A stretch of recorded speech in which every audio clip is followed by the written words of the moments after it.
I'm Alan. I'm with Film Threat. And Oh, hi, Alan. Hi. hi, how's South by Southwest going for you? It's been brilliant, to be honest. Yeah, it's been fantastic so far. We had our screening last night, so there was plenty of good feeling in the room to the screening, Yeah. which is, it's always the most important part is how the audience responds. So we had a good response. It was really Yeah. strong.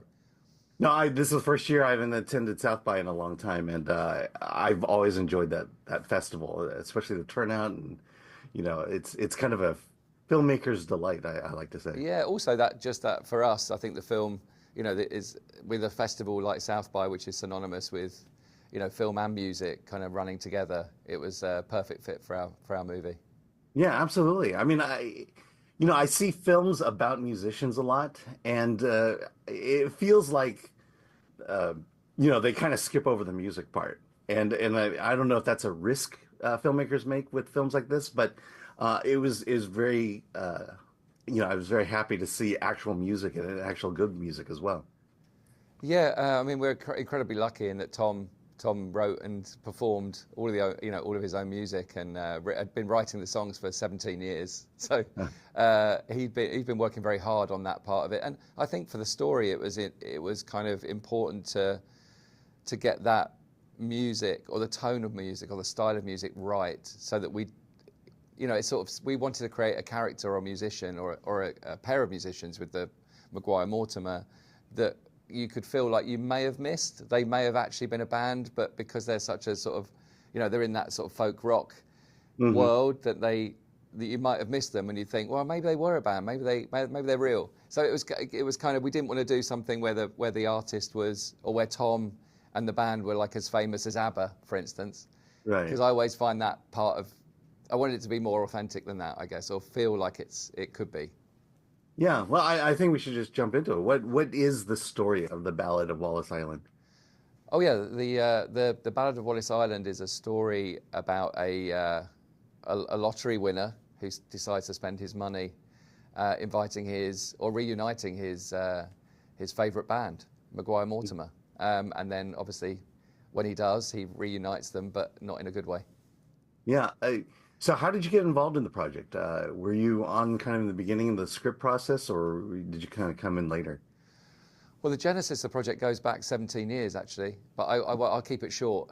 We made a short film together. Tom and Tim were working together as comedians. They had this sketch thing called Freeze and then Cowards.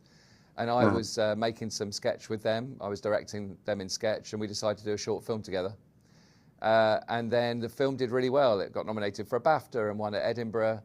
And I think we kind of went on a journey of trying to kind of continue that or make a film version of it. But we lost our way a little bit. And it took us 17 years to come back together and kind of crack it, because it was always difficult from the short, which was essentially a very simple premise. As shorts often are, they're kind of one-liners, aren't they? Hmm. We just wanted to make sure that we could, service it in a really good way. Yeah, which we hope we have. Yeah. I mean, that's fascinating to me because I didn't realize they had been performing together for a very long time. They feel like, I mean, you kind of have your idea of what a comedy duo is like, but in the case of the Ballad of Wallis Island, they're very they're very different and distinct characters.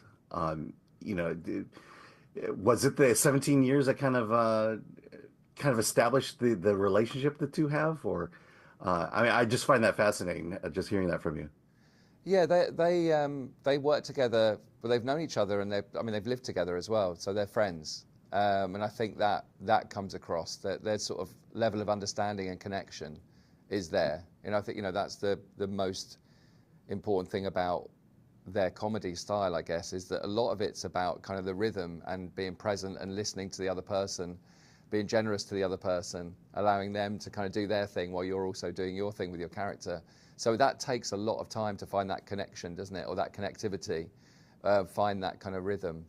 Hmm. But I've worked with them and known them for that time too. So it was easy for me, I guess, in a way, to try or I was just passionate about capturing that on screen. And that's not always easy, because it can, like a lot of improvisation, or Yeah. it can sort of lose control. So you have to sort of make sure you keep it on track and disciplined. Yeah, and also it does lean more into the dramatic, even though Tim kind of brings in a lot of the comedic elements to it. Do you see this story as kind of a man who kind of gets thrown off track in life and then needs to kind of confront his past in order to get back on track? Yeah, when you describe that, that sounds just like I think how I certainly feel about my creative journey.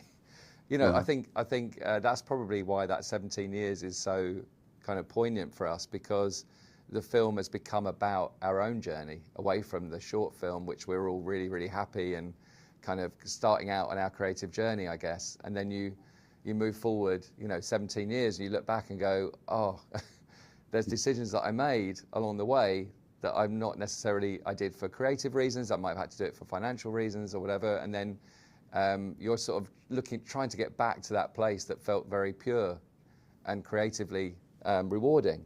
And I think that's where the film exists, in that sort of space for Herb, where he's just trying to get back to something that he felt was really him, was really sort of truthful. But of course you can't do that because you have to move forward.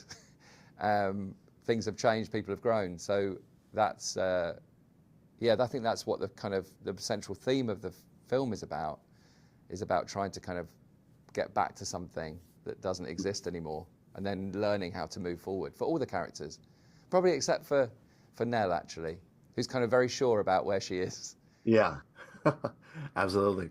Uh, so I have to now talk about the island itself. Half of me is like, I watched this, and I'm fairly old too, and the island. There's something attractive about just kind of going off and living on an island, and you know, is this attraction to seclusion. What were the kind of discussions about why it was set on an island with very few people on it, and was that always a part of the story, or what was kind of your thought in terms of how it plays into the story? Yeah, it was always a sort of opportunity, really, the island, for Charles to have made a decision when he won the lottery for the second time to kind of remove himself or isolate himself from the journey he'd had before when he was with Maria. I think it was too painful for him to be sort of out in the world, so he kind of recluse.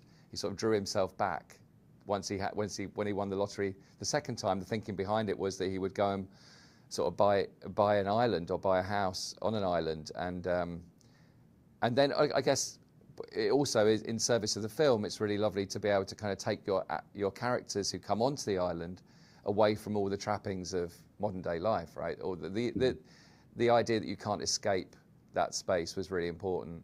So the island becomes a kind of trap for all of them. Yeah. Um, but there's something to be said for that, isn't it? When you do remove all those other things, then you get a chance to sort of see more clearly, because you've got space and time to kind of actually experience and sit and be. So the island allows you to kind of just in being there, you're kind of having to deal with everything in front of you in a much more real way than just escaping or getting on a train somewhere, or phoning a friend or texting or whatever. The most important thing was that we sort of isolated these characters to allow them to really move through those experiences. Yeah, what were the discussions like in terms of how you would shoot the island, especially in contrast to such a sparse cast? Yeah, well, I mean, we couldn't physically shoot on an island just because of the logistics of it. So we had a sort of a picture island where a load of monks live, actually, Mm. who wouldn't let us on the island. And then we have a bit of coast of Wales that we shot for the edges of the island, or the beach part. And then we kind of built a map of the journey from the house to the island. The house was somewhere actually in deeper middle of Wales, but because we couldn't find a house that was that close to the coast. So we had to kind of piece it together and create that sort of sense of an island through the journey. But we were very careful about it. We drew a map and where everyone would be and what direction they'd walk in to get to the shop and that kind of thing. Yeah, so there's a lot of discussion around, I guess, what the island meant, but also sort of, it feels quite timeless, we think, having all of that stuff kind of disappear, all the other stuff. All right, thanks.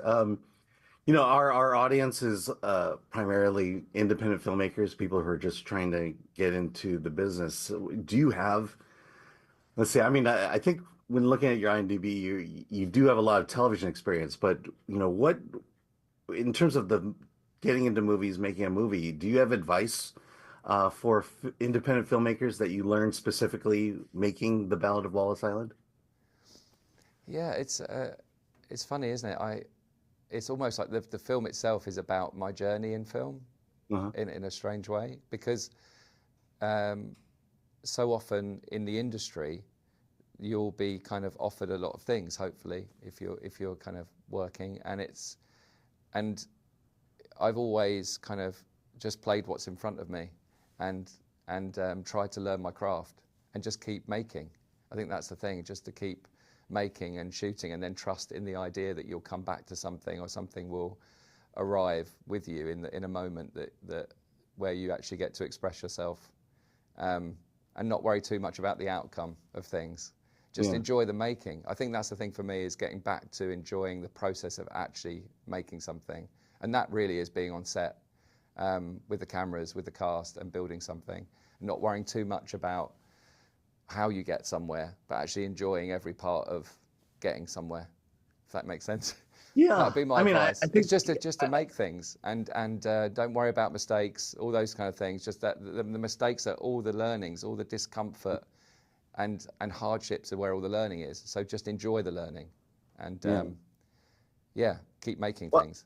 yeah, I mean, I think I'd be remiss in asking then, this has kind of been a passion project for you say 17 years. That's a long time. How did you finally get it off the ground? Yeah, I mean, I think it was just about um, finding that idea that, or I actually, you know what, the best way to answer this is just the time when we get, it's a bit of a meta thing, I guess, Uh-huh. but we had to get to where we are. We had to get to where we got to be able to make the film that we made. So the film is about that journey, right? Away from, Mhm. or trying to get back to something that you are all really proud of. And so in a way, that's been my whole journey with the film, is trying to get back to that. Uh-huh. There's various routes there, isn't there? But you've just got to focus on keep learning your craft, so that hopefully when you do get that opportunity, you can make the most of it. Well, thank you. I appreciate you Thank giving you. me a chance to talk to you, and congratulations on the film, and congratulations at South by Southwest. Thank you very much. Lovely talking. Thank you.